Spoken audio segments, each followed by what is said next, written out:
to begin. Hey, what's up, guys, and welcome back to another episode of the podcast. Thank you for sticking around. I know it's been a long month with no new episodes. It definitely seemed like a long time for me.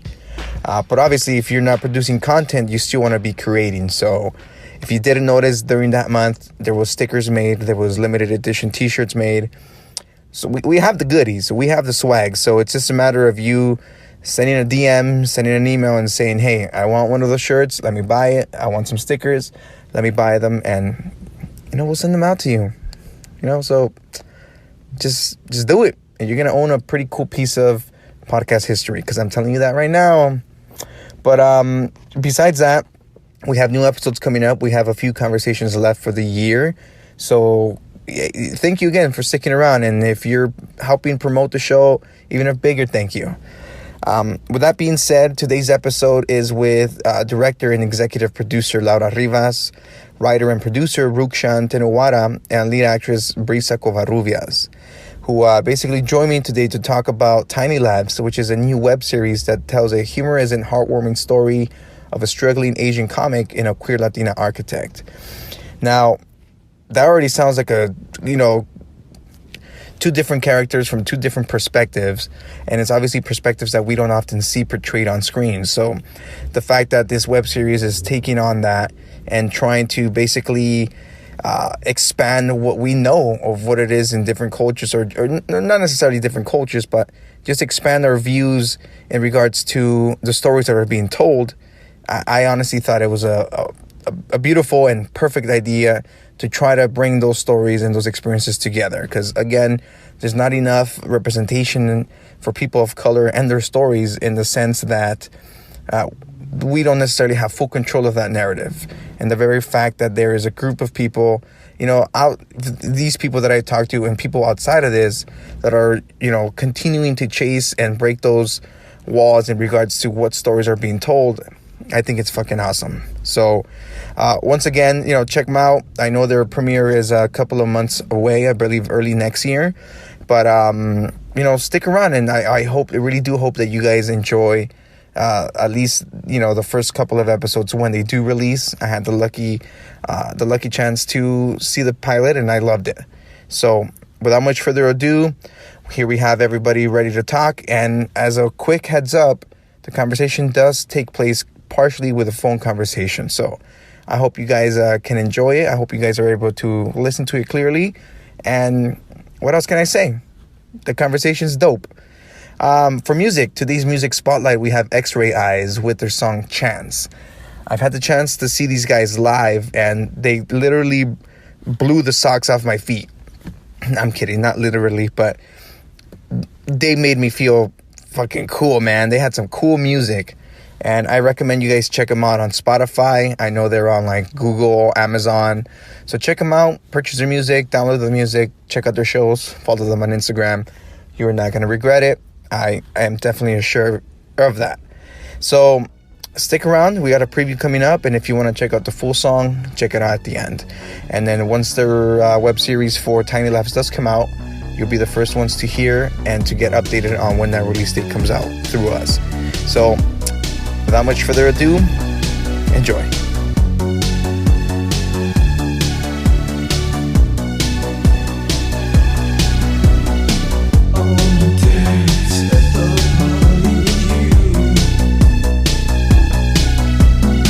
Give me a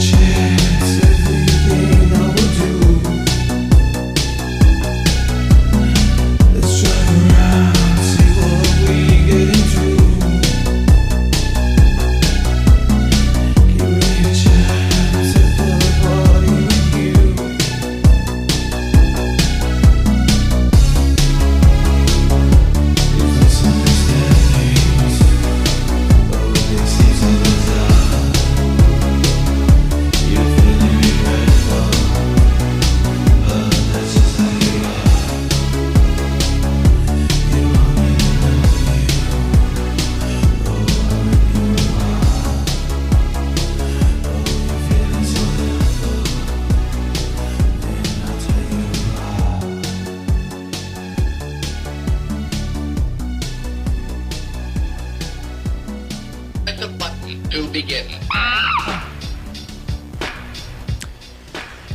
Yo, what's up, everybody?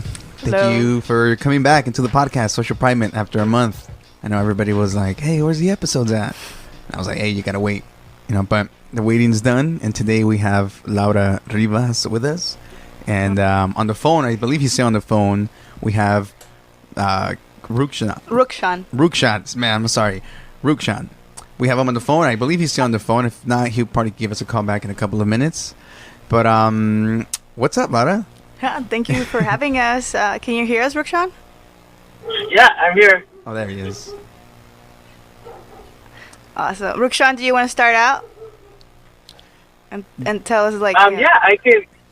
Yeah, let me start off kind of giving the log line of Tiny Laughs. So Tiny Laughs is about a queer Latina architect who is struggling to get a job promotion at work. She goes to an improv class, and there she meets her love interest, who is an Asian stand-up comedian who just came out as unemployed.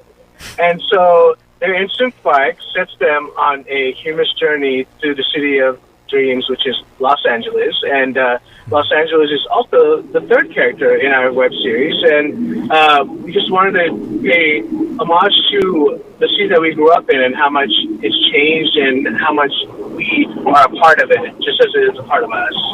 Gotcha. So with having both of you here, I know we're going to have later on, I believe it's the lead, one of the lead actresses on there. Okay, cool. So while you guys are here, can you give us like your titles or your positions in regards to where you guys stood in this project?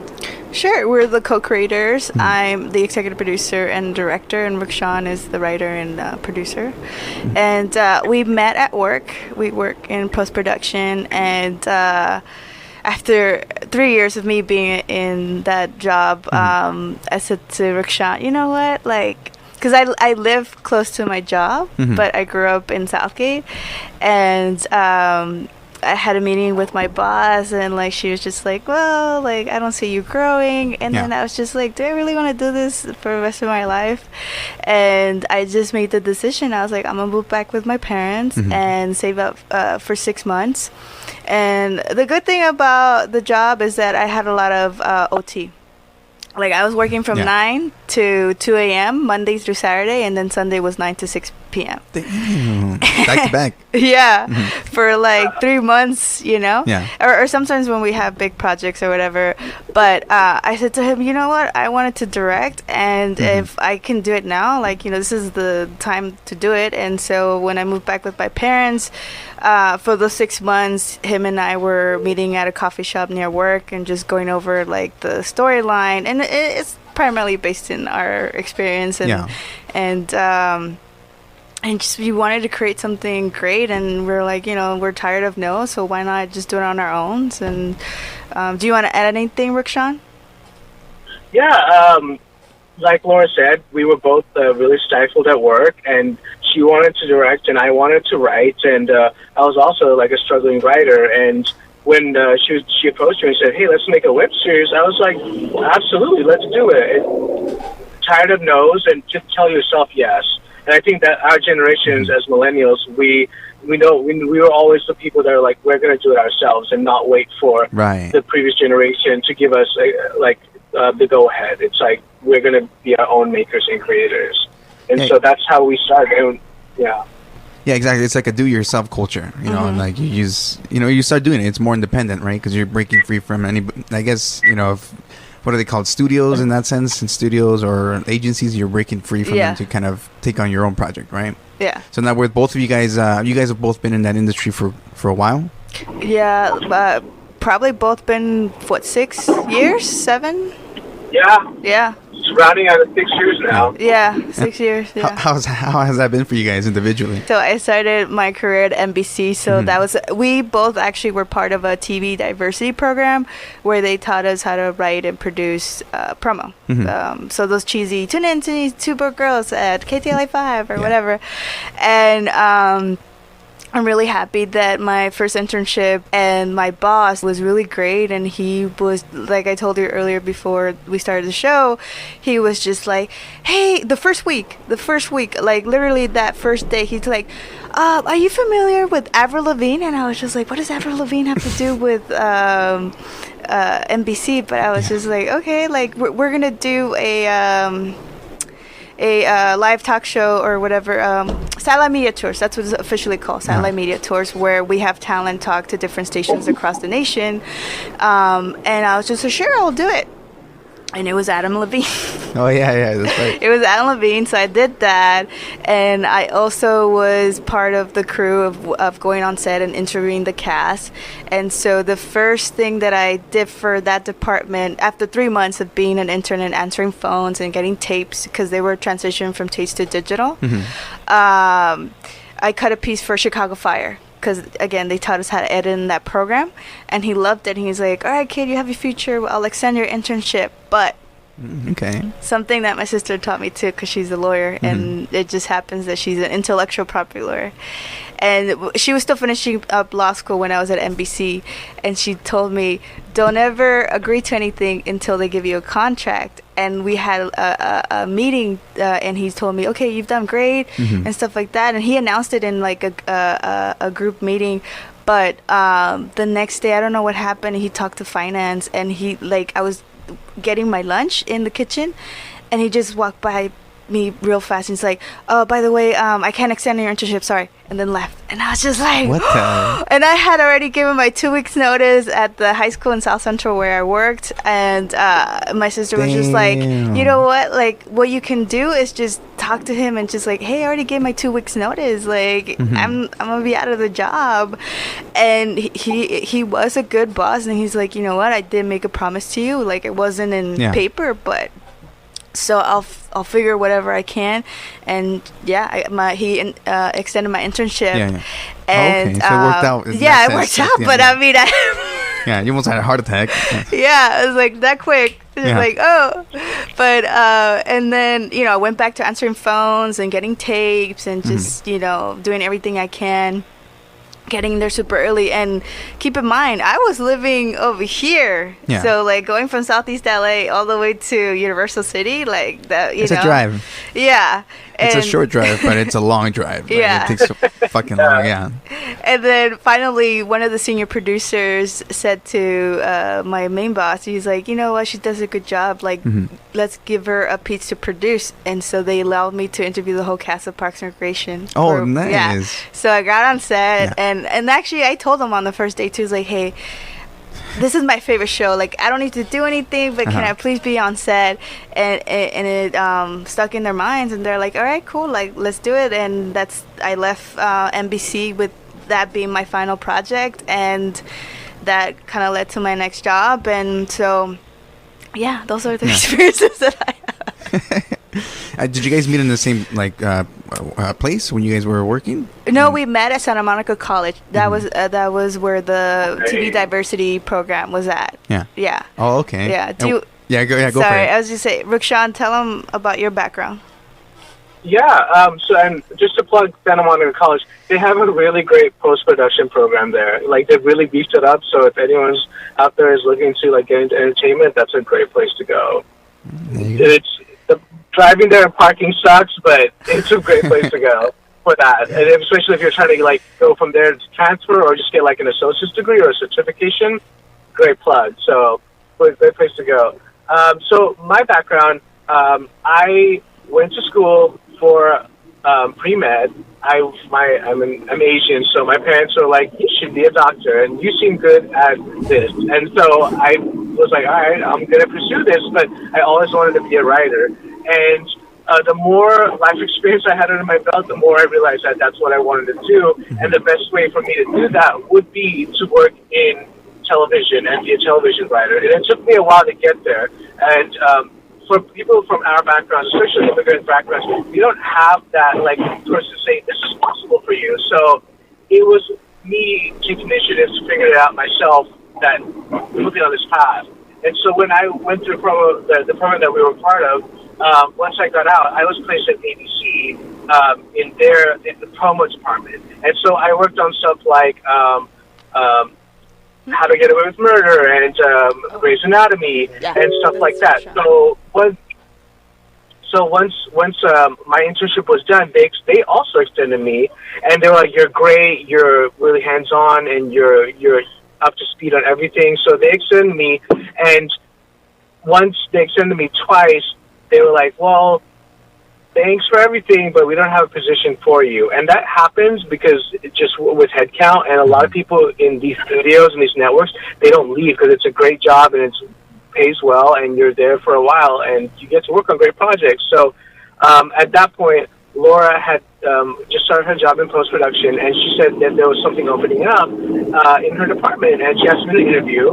I went in for an interview, and thankfully I got the job, and that's how we have been working basically together for 6 years in the same department. Dang, okay. So that's what led to you guys meeting at that point. Yeah. And it was then that you guys decided to write and create Tiny Laughs. Yeah, because, one of the things that most artists struggle with is, like, where do I get the money? Mm-hmm. And like I told you, I worked for a couple years, like a lot of OT. And I was just like, well, okay. I asked my boss for a raise, and she basically said, like, okay, I'll give you, like, this amount, but not enough that, like... it was easy for me to live closer to where I worked, and I was just like, okay, fine, I have to move back in, whatever, and save up that money at least, and just do the series to prove to people it's like, I don't care if you said no, like, shoot, I got my own money, and like I'm just gonna do it, you're gonna self-invest in it. Yeah, I think that's the best thing about like being Mexican and like going back to Mexico and seeing like cousins, and they're like, I'm just gonna like do it on the side and just put it in front of my house and sell stuff, and I was like, that's all I need to do. You know what I mean? Yeah, like, it gets that extra. Yeah, and I mean, it's been 3 years of hard work, and like the first year when we did the development of the series, and then the location scouting and casting, that took another 6 months. But I had a goal, and I was just like, by the end of 2017 I want to film it. And sure enough, by November and December, on the weekends, we filmed the series, and it was wrapped. And then all of 2018, it was just figuring out post-production. But I mean, no post-production, and I do edit. But luckily, we have a lot of good friends from various places, and they're editors, and they're like, yeah, I'll help you out. And like, they were really, well, I have to say, I have to be very grateful to Rukshan, because he's always been pushing me. He's like, don't be shy, just like ask people, and like ask them for like as a favor. Don't even, nobody had to pay or anything like that. And I mean, it's at the end, it's like collaboration. Yeah, and so sure enough, we have 3 editors, and then the trailer and the 2 teasers, they were done by an editor, but then I had to re-edit them. Because again, I wanted to do everything like you said, like how a studio does it, or a big production company does it, and have all these additional assets, and have a music supervisor. And so I reached out to a friend of mine, Myra, and she helped me out, like edit the series to have more music that it's all the music is from local bands, but also was very important for me to have Latinx as well. Gotcha. So yeah. No, it's good. I mean, that's what we kind of try to do on the show too. We showcase local bands, because there's talent there. And I'm wearing one of them. Well, see, they're all right, I think I've heard them. Free promos. But question. So, but based on just what I'm reading here on Instagram, like the bio for people who are looking at on YouTube, just to recap what Rukshan says, that when a queer Latina architect meets a struggling Asian comic at an improv class, their spark sends them on a humorous and heartwarming journey. Now, what was the idea behind that story? Like, why that story? Like, that's what I want to know. Well, it's based on personal experience, and I don't think there's enough Latinx content out there. And again, I think the best art comes from a deep place in people's lives. And even though it's huge for me to share this, like, I was just like, this this is my story. I want to tell my story and make it funny because there's too much drama. So it's a dramedy. It's a dramedy. It's a dramedy, but mostly comedy. And so yeah, it was really important for me to make it as local as possible because I grew up here and I just didn't see that, like, working where I work. I was just like, oh my god, it's the same thing, middle America, whatever. And like, you know, why not, you know, like when it was funny when we shot our series, Vida was being shot. Wait, which one? Vida from Stars with Tanya Oh, yeah, Saracho. yeah. Yeah. And my mom was like, oh, you know, like, they're filming over there. And, like, because my sister lives in Boyle Heights, so we filmed in her house. Yeah. And I was like, oh, I hope I can finish the post-production before it comes out, because then people are going to be like, oh, it's like Vida. But I'm like, Yeah, it's my own story. Yeah, that's the thing, you know, that you gotta be competing. But I mean, from what I was able to see, you know, I saw the pilot episode, you know. Yeah. I don't want. I'm not gonna spoil it for anybody, you know. But it, you know, to me, it was interesting. I thought the concept was interesting, and then seeing certain places that I recognize in this general Southeast LA area, I thought it was pretty cool, you know, because you're seeing the places that, you know, somebody else like sees them, but they don't pay attention to, you know, and they're like oblivious to what the thing around them is. And it's not until you see it on TV and you're like, oh shit, that's my hometown, you know, and you have a more of a connection to what you're watching. So, you know, seeing that, how those people or characters were, who they were represented by, I think was also a huge impact, I think, in what makes a show, or at least what I saw, different, you know. So with that being said, you guys working in that industry, being people of color, was that what, like, you guys obviously didn't want to create something that didn't represent who you guys were, right? So tell me a little bit about, like, what was I going to say? I lost my train of thought. In regards to the storyline and the characters there, how were they involved in how you guys were, you know, growing up, or who made you guys? Well, you know, what made me realize to be more involved with the community was actually leaving the community and realizing, like, oh wow, like, in a sense it is a bubble, but it's a great bubble, and it's I think people in Southeast LA are very proud of their Latin culture, and it's great to mix that with American culture. And my cousin is a teacher, and she asked me one day, oh, can you be like a guest speaker? And, you know, I told them about my experience at NBC, and, like, you know, before I went to Cal State Northridge, and I studied film and television, and I double majored in French, so I lived abroad in France. And I think also because my sister studied Italian, and, like, I look up to her, and I was like, all right, I will speak French. But anyway, but what I'm trying to say is that when I went to speak to the class and I showed them all these pictures of, like, going to France, going to Italy, going to Germany, they're like, miss, I didn't know somebody from this neighborhood could do that. And I was like, what? Yeah, like, get out of here, right? Yeah. You can do that. So. Yeah, but like you said, it's like those things that you see, you know, at least from what I remember when I was a kid, you know, there was specific things that I wanted to, you know, character I wanted to play, but they were like, you can't be that guy. Yeah. You know, and it's like, you don't look like that guy. And it's like, you know what? Whatever. You know, I can still be him on the side, you know? And it's like those things that, as an adult, because I've had conversations with people my age, you know, or just older, or anybody who's just, I guess, you know, can have a conversation with you. But sometimes their point of views state otherwise, saying like, oh, representation doesn't matter, man. Like, what do you care about that? Yeah. But then it's like you really got to think about it. Maybe those are things that have been set on our minds to think that they're completely normal, and we normalize the fact that we're not represented. And then when you see somebody try to, you know, put these characters on the screen, you think they're pandering to you, and they're like, you know, it just creates, I guess, in some sort of internal conflict. And I think, you know, once you start seeing more of these things and you start seeing your stories represented on screen, it's easier for you to, you know, tell everybody else to, like, fuck off, you know, and just, you know, start changing the narrative of how we're represented in a sense. So, I mean, I don't know what you guys think about that, but... No, Rukshan, what was that lady I told you that I met? She's from Spain, but she was a producer for Guillermo del Toro and all those big Latino directors. Do you remember? Was it Paz? Yeah, it was Paz. Yeah. Yeah, so I went to NALIP, which is the National Media Latino Association of Producers. and it was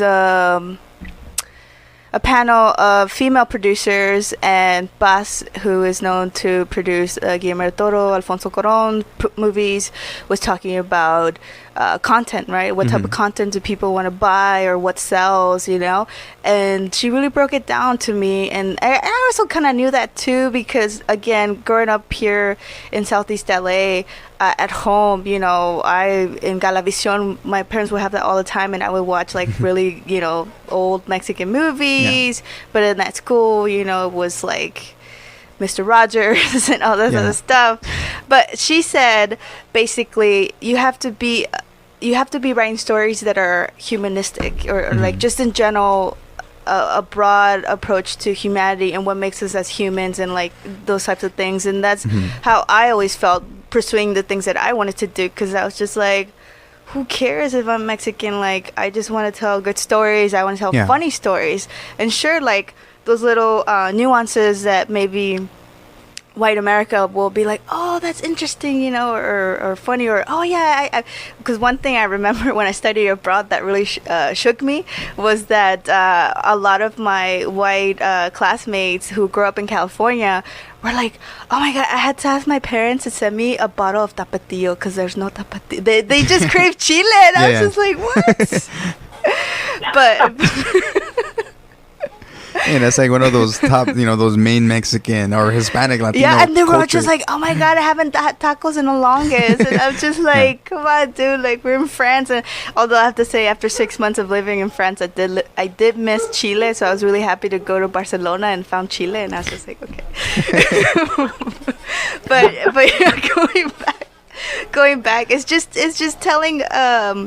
I think that what any person can do for whatever type of art that they want to share with the world is just relate to your core human needs or human desires, and I think people will relate no matter what. Yeah, of course, because you're being honest with yourself, and you're being honest with the people who you're presenting that to. Yeah, instead of some like a scripted type of thing, you know. Yeah, you know. So yeah, I think that's what's really important. And again, why I think it is important, after, you know, and as the end product, to have representation. You know, I was, you know, preparing myself for this conversation earlier, so watching a bunch of videos and all that stuff, and you kind of see like the history, how like different races, different cultures have been just, and I don't want to say appropriated in the sense that they're also stereotyped, you know, and even like 6-10 years ago, you still see movies that show specific characters, like, you know, Hispanics, like janitors or maids, or the sex fiends, you know, or, you know, and African Americans as slaves or drug dealers and criminals, and you know, Asian Americans also as, you know, just being like Rukshan mentioned earlier, just being strict and being about school. And, you know, I think it's time to start breaking those down, like all the way. You know, oh, is that another call? Oh, okay. I think that's yay, you. Briza. Cool. I'll let you bring her into the conversation right now. Oh yeah, go for it. We have another caller coming in. Go ahead. Oh, it's ready? Oh, she's already there? Oh, hello. What's her name? I'm sorry. Hey, Briza. Can you hear us? Hello? Hello? She hung up. Oh, she hung up? So back to you. Okay. Wait, but we still have Rukshan online, right? He's on right now. Oh, okay, cool. Wait. Okay, go ahead. All right, we have Rukshan here. You're still here, right, man? Rukshan? Yeah, I'm still here. Yeah. Oh, okay, cool. Yeah. I know there's another call coming in, but I guess we'll wait for it. Where were we going with this? Oh, yeah, so to jump on to another point, you say you consider yourself like Latin Hispanic, right? And then Rukshan, you said Asian American. Is that correct? Yeah. Okay, yes. So being, you know, so we have two different points of cultures here, you know. So with that being said, right. Like, how has that been for you guys working in an industry that is majority white? It's very tiring, but I'm really glad Rukshan is by my side. And I think for him the same thing, because, you know, we're always finding allies. Finding allies is important. When you're part of an industry that has been for so long, you know, ruled by one type of person and one gender also, it's like the people coming up, you kind of have to find your allies and create this like network of people that are going to support you and champion you and help you get to the next level. It's really hard to do it on your own, and both Laura and I have felt several times like there's moments where you feel like you're the only one and you're like alone, and people kind of it's not outward, but you can tell when you feel like you're other. Yeah. And so when we were creating this series, we really do want to talk about what it was like to be other. Like, you know, for Valentina, who we're going to talk to Briza in a minute, in a lot of her scenes, she's continually feeling like she's other, not outright, but it's there, and she can feel it, and everyone else who's around her does not feel it. You know what I mean? And it's just, it's very isolating for you when you are just a minority within a minority. Yeah. Sorry in like a very small environment. Yeah. Sorry, Rukshan. Sorry to interrupt, but I think there's the call. Oh, she hung up. Yeah. Okay. When it looks like you're what's her name? Briza. Briza, yeah. Okay, Briza's trying to call, but it looks like we were talking, so she hung up. But once she comes in, I'll try to not to interrupt you, but just so we can have her jump on. Yeah. But yeah, that'd be great. Oh, she's coming in. All right. Let's see. Hello, Briza. Hello? Hi, Laura. I don't know if you want to say hello. Hey, Briza. Can you hear us? Oh, hi. Okay, it's the right number. Okay, great. I was like, oh gosh, I hope I got this right.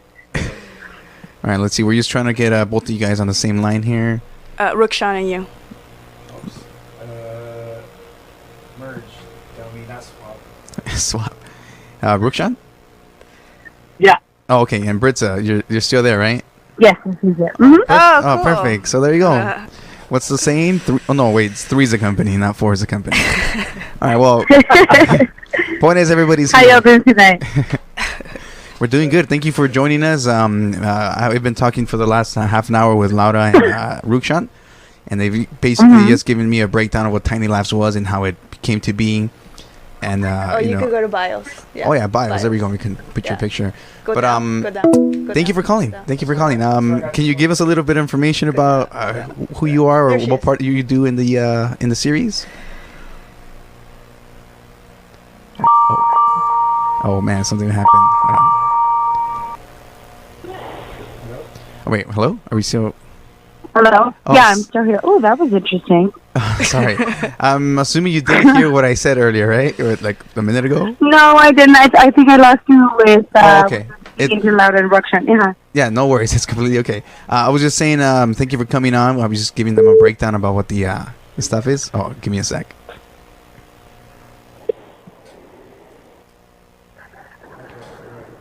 All right, cool. I think everybody's back. Awesome. Hello. Great. Okay, cool. Yeah, so first of all, sorry guys. This is one of the first phone conversations I've had, so it's like stop, but it's cool. Don't worry, we're all here. But yeah, okay, if you don't mind, just giving us a little bit of background about what you do and what your role was in the series. Oh, sure. Well, hello everyone. My name is Briza Covarrubias. I am an native. I'm an actor. Ooh. Oh fuck! I think the call keeps dropping. Yeah, I don't know what's going on, but okay. I usually have no problems with Dusty. Oh, okay. No, is Rukshan still there? Maybe it's because there's two people. Oh, okay. Yeah, that's what I was thinking. We'll see. We're gonna get one of them back online right now.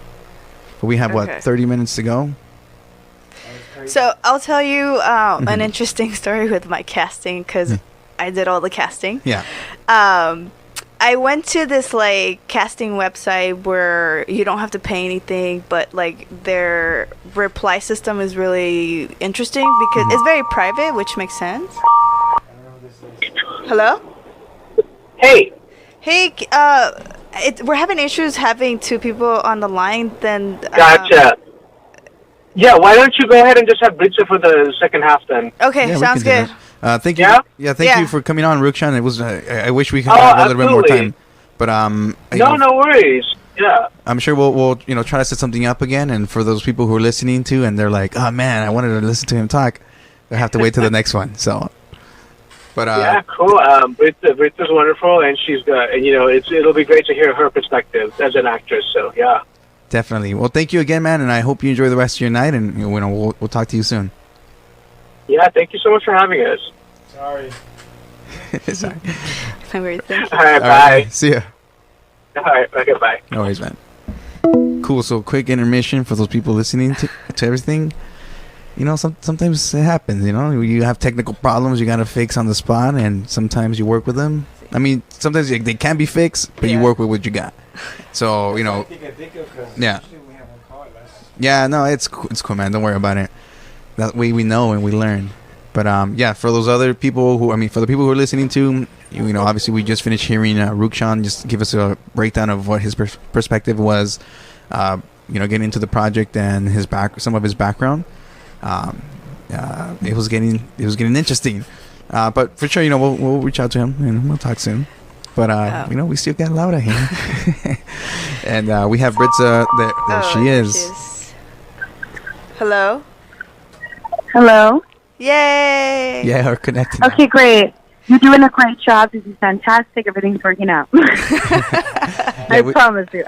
No, it's all good. We just finished saying goodbye to Rukshan just because I think we were having technical problems having two people on the line. But Oh no. Okay. You know what? So you have both. You can give me a couple minutes and then. Oh, okay.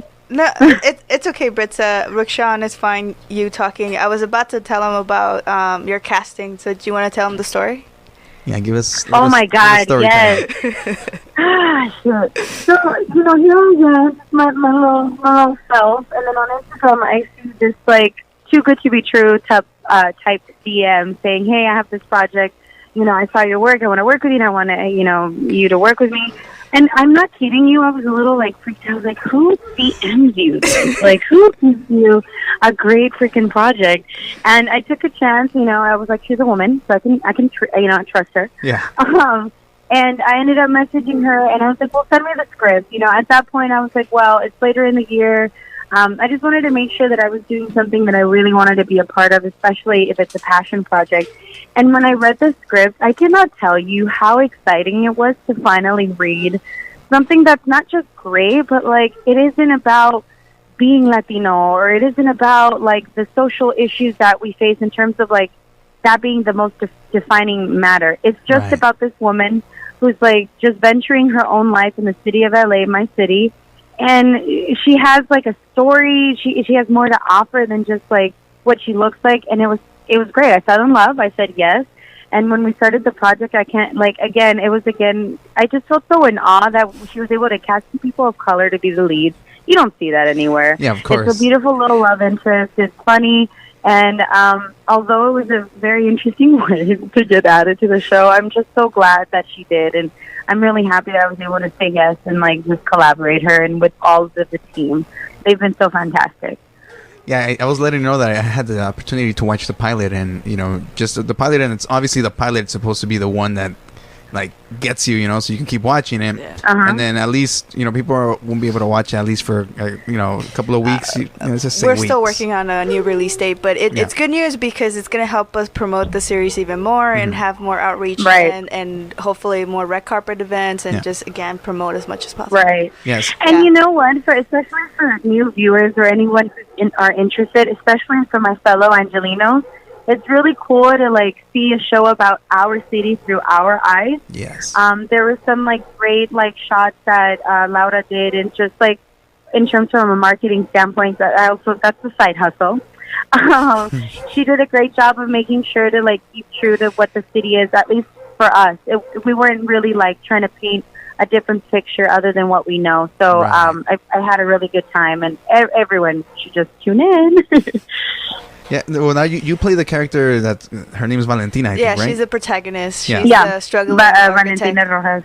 Yeah. So now into what that character is or what it is to you, how do you feel like your experiences, you know, brought you to connect to that character, or what experiences did you have? You know, when I just playing Valentina, it was very easy to kind of connect to who she was, even though we come from a little bit different backgrounds. There was one thing that I really enjoyed playing, and that is how passionate we are about our jobs or about doing what we think is right for our lives or for our city. I remember a specific moment.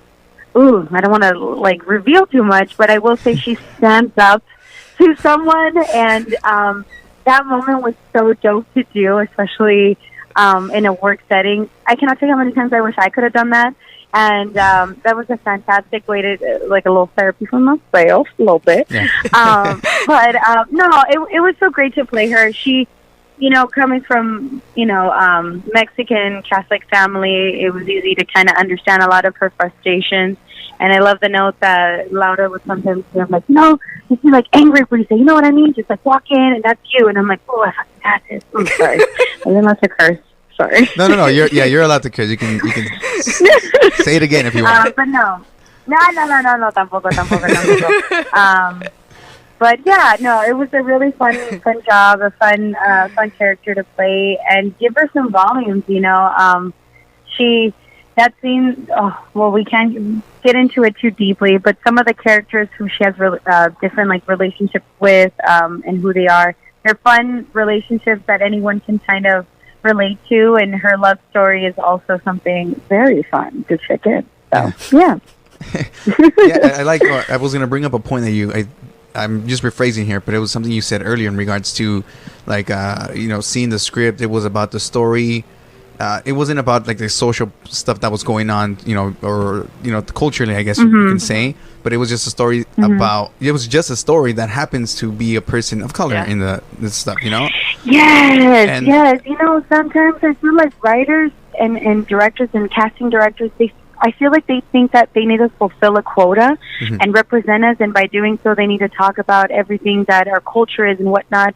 But we're just people living our daily lives. Yeah, exactly. And that's interesting to watch, man. Like, who we are and where we come from perhaps might affect the way that we react to certain situations, but it's not about necessarily just the social issues that we're facing day to day, because at the end, everyone faces the same problems. Yeah, right. There was a quote that I heard. I was telling Laura that I did some research before, you know, in regards to what I was going to talk about, and some of the stuff that I came across was this video of I forgot the guy's show, the Oliver show. It's on Comedy Central or something, but he had a director. Oh, right.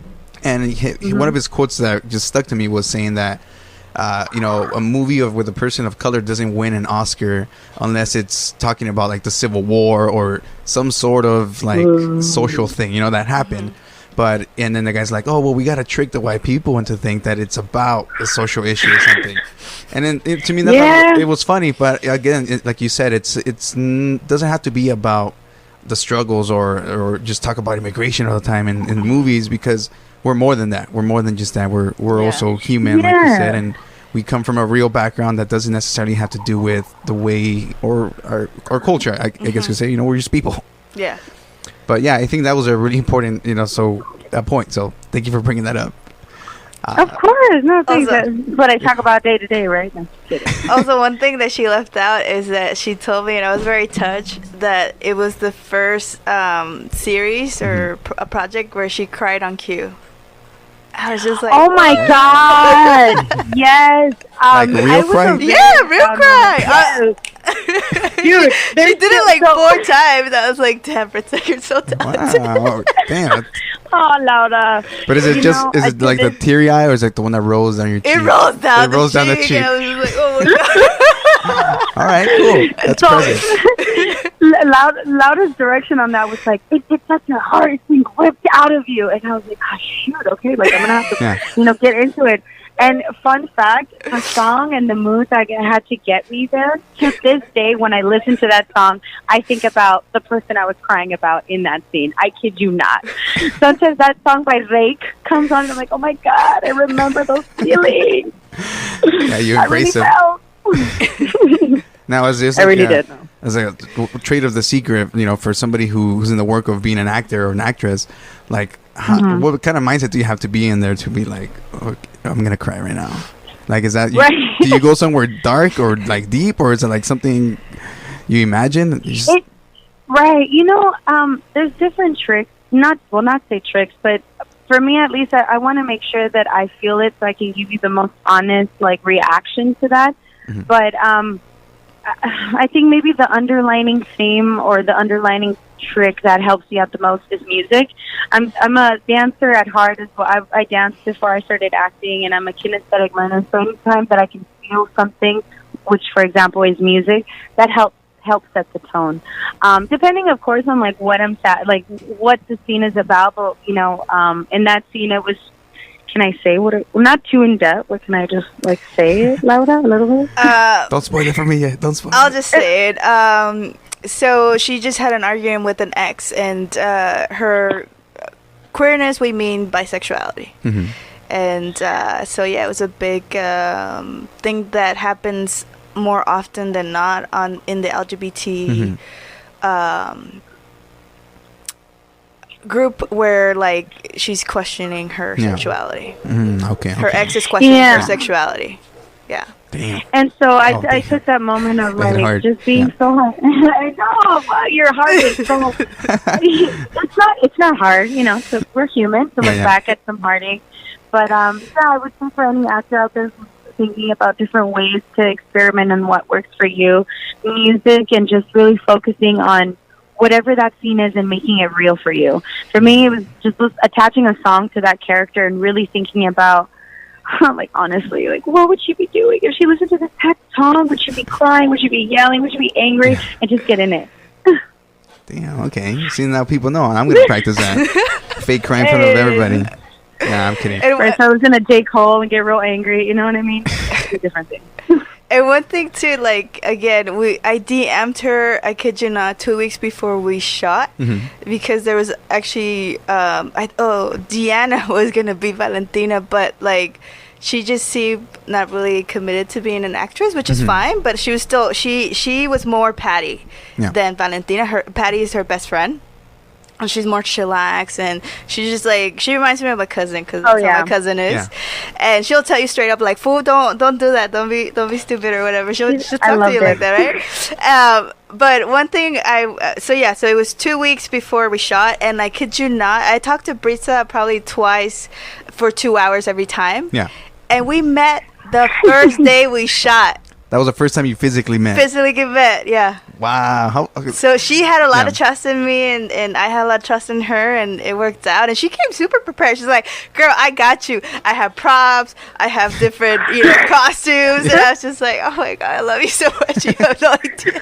That's great. I mean, it's always the first time meeting. It's a little, it's difficult with anything. Anybody. It's like, oh, man, oh, it's a my lot of pressure. God, yes. Yeah. Yeah, but once you break that ice, everything falls together, I guess, So like being in both of you guys being in that experience or this project, how do you think that has has that changed things in you in regards to how you perceive different things in your daily life? Ooh. I'll say for myself, after playing Valentina and being a lead in the series and being able to work with such a great crew, I feel a little bit more confident in my auditions now. I've done I believe that all of us did such a great job, and being given the opportunity of that role, I feel like I am capable for that as well in the future. Now I not necessarily walking with a chip on my shoulder, but I'm like, you know what, there are characters out there that I know I can play, that there's characters out there that I know I can relate to, and that other people can see themselves in me as well. So now I'm more excited to see what other projects can come my way and how I can conquer them. Especially after, like Laura said, I would meet the actors then and there, and we would have to just go with it. And when it's passion projects, sometimes I feel like actors. This is I guess a message for actors. I know we pay to go to classes, but sometimes our classes are right there at the job, or right at that student film, or right at that audition that we didn't think we got. That's the moment where you really hone in your skills, and I was really lucky to be able to do that with Laura. Oh. I'm teary right now. I'm crying. I guess for me is that, I've always been kind of like a goal-oriented person, and if I tell you I'm going to do something, I'm going to do it. She does. But I think, I ran the LA Marathon in 2015, and this is by far the longest marathon I've been on. That's 26 miles or something, right? Oh, man. Yeah, but like I said, I started this back in 2017, and I was just I don't want to say cocky, but I was just I can edit this, I can do this, I can do that. And by 2018, I'll be submitting it to different film festivals, but I was like, if I'm gonna do it right, I just gotta take my time and be patient and figure, like I said, getting a music supervisor and getting more bands so I could have more emotions in the scenes. Not to say the actors didn't bring emotions, but that's a technique that filmmakers use, right? And also to just welcome people into the world and really, allow them to live and breathe the world. But yeah, it's been the longest marathon, and I'm just looking forward to our premiere party and having all the cast and crew celebrate and just enjoy everything, and then I can relax. Because right now I'm just always like, oh my god, what else can I do? And because like Briza said, I had an additional photo shoot with them, and most of the time for a big production company or studios and when you're involved with the show, that's what you do to promote the series, right? And you can have different locations, and like for Jeff, I had him like coming outside of a office and like being all sad, and also doing his stand-up comedy at Pershing Square. And for Briza, I had her take pictures of downtown, and so I'll be continuing to post that in Instagram to announce the date, or like, oh, check out this exclusive clip, or we took a lot of behind the scenes footage, and so again we'll post that on Instagram. But no, I'm happy I did this. Yeah, make sure you follow us. Yeah, we are Tiny Laughs on Instagram, Facebook, and Twitter. Get that promo. and again, going back to, like I told you, when my cousin asked me to talk to her class and be a guest speaker, and realizing that we could do a lot if we just believe in ourselves and not just have people's head. And I know it's very difficult for any immigrant to tell their parents like, oh, we need to be an artist and stuff like that, and they're like, how much money are you getting? And it's like, but and even it's true. Even my mom, she was so mad when I had bought equipment for this, so I didn't have to rent it out, and I hid it in my car for about a couple months so she wouldn't see. Oh man, and because she was just like, I want you to save to buy a property, and I was just like, but I want to get my career to the next level, and the only way to do that is to put in my money. Yeah, you gotta invest in yourself. But she didn't understand. It's hard, and I feel you on that. I think one thing like you said, it is so hard for especially immigrants who come to this country to believe that there is something else other than just working hard to make a living, and when you tell your parents you just want to do your dream, they're just so freaking scared, tienen miedo, and it's like, papi, mom, y'all immigrated here to give us a chance. This is us taking it, Yeah, it's true. And also thank you for the free food. Oh man, well, for the most of us, otherwise they kick you out at 18. No, my mom makes me cook. She makes you cook? I'm a better cook. She says it all the time. Yeah. I pay for the groceries actually. So quick thing before we start wrapping this up, like I know we talked about location earlier, like where the web series took place, and one of the places I saw, at least in the pilot, because that's the only one I've gotten to see, was I saw El Cielito Cafe. Yeah. And I thought that was cool because I passed there. I've been there like twice, and I'm like, oh damn, I've been in here. Dope, so like, what was? I mean, Briza, you say you're from this general area, or like Southeast LA, or where? Where are you from? Oh wait, she's still in the. Are you there? Hello. Oh yeah. Oh. Oh, sorry. Okay. Yeah, no, I was just asking, like where do you like reside? Where are you from? Like, are you like based in South LA? No, I'm actually more on the Harbor Gateway area, Carson, Torrance. Oh, okay. Gerrymandering has me on the LA County. I'm actually in Torrance, but really I'm Carson. It's a lot.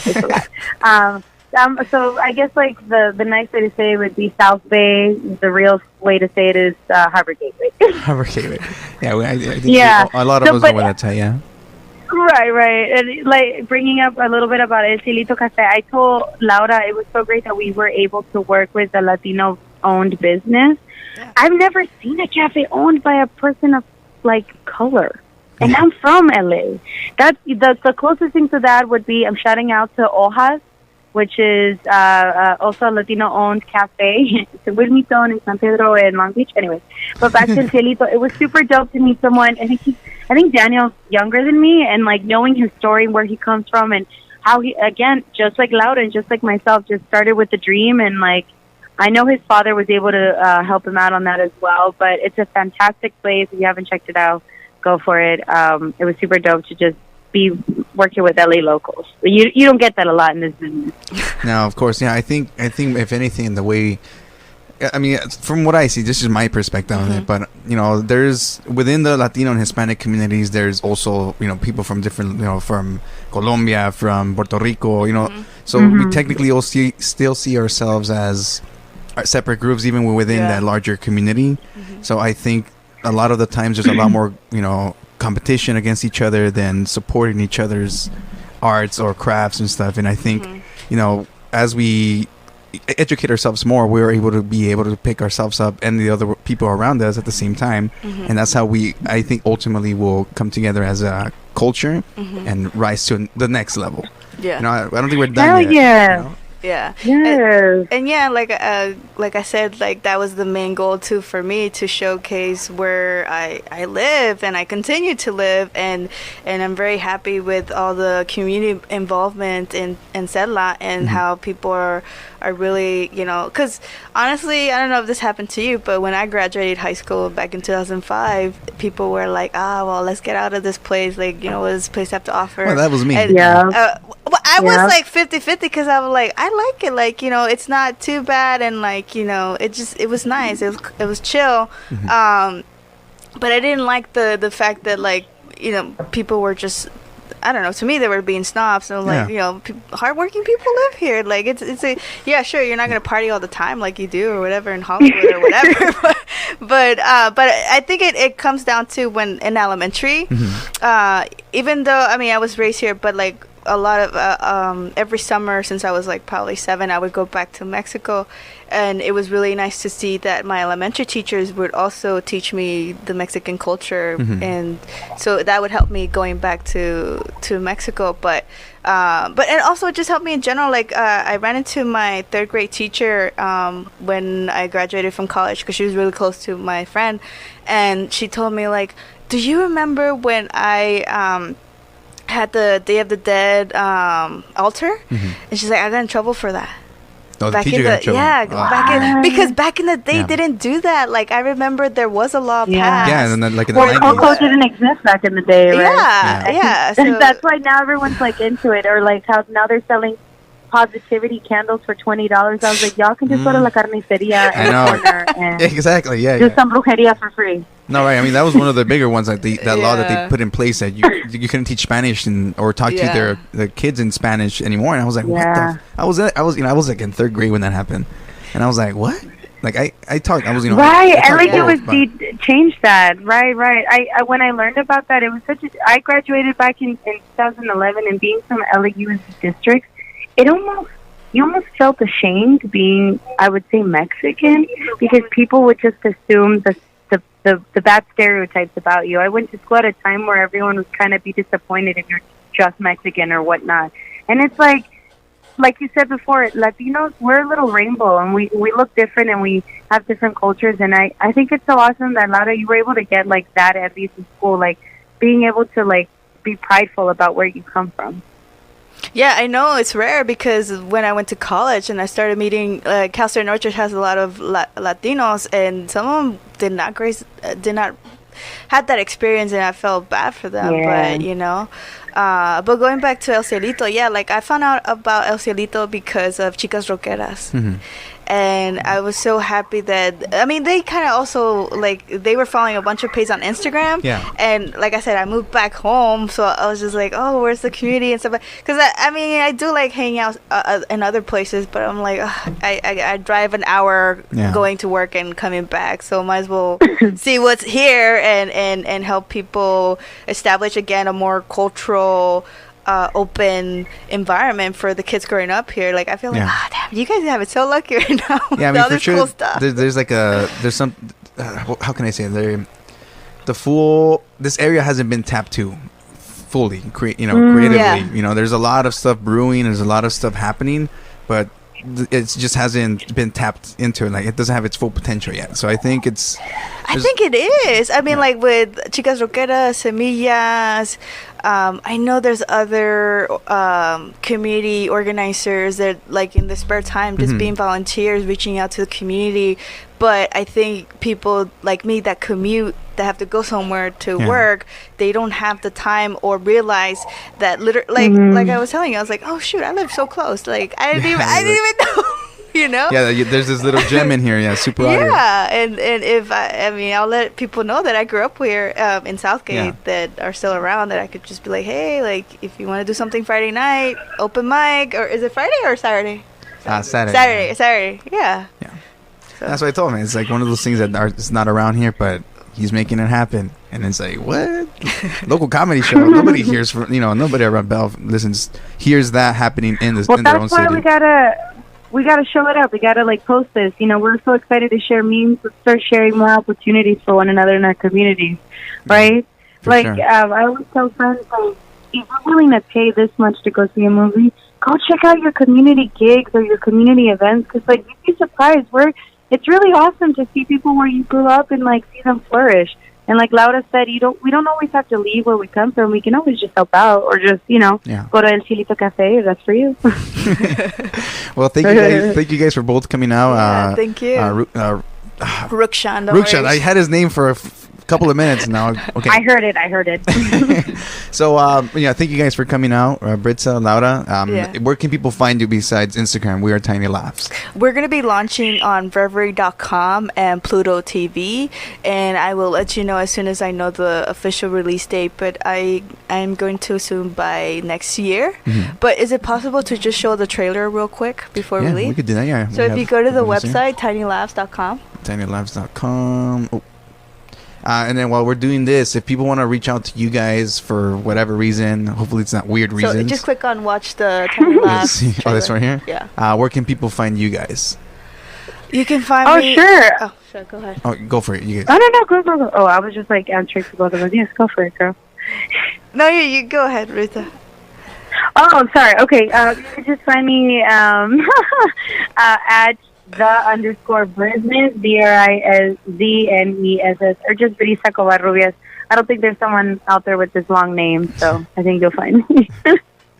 What about yourself, Laura? You can follow me on Instagram at Laura Rivas. And like I said, soon as I know the launch date, you guys can check it out on Reverie.com, and then it's going to be on Pluto TV, and I believe we're also going to be on TiVo, and then after 3 months of being released there, we're going to be on Amazon Prime and YouTube Prime. Woo! You heard that right, y'all. I'm going to play the trailer here real quick. Let me just lower the volume because sometimes it's just really loud. So let's see. This is a Tiny Labs trailer. You can find it on YouTube. Let's check it out here. Let's see. I could do it. That's me, responsible. Oh, sorry, I'm going to restart that real quick. I think it's really great you're working a responsible job. It's actually my first time doing stand-up. Thanks. I could do it. That's me, responsible.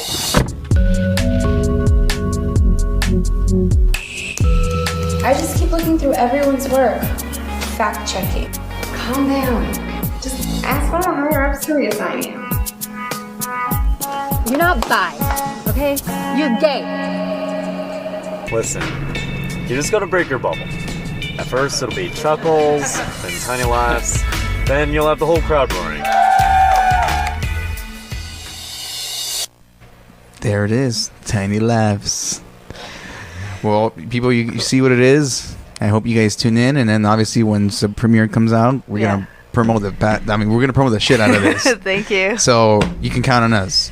But again, thank you guys for coming out. Yeah, Laura, Briza, if you're still there. And, for sure, we're going to definitely check out the web series once it releases.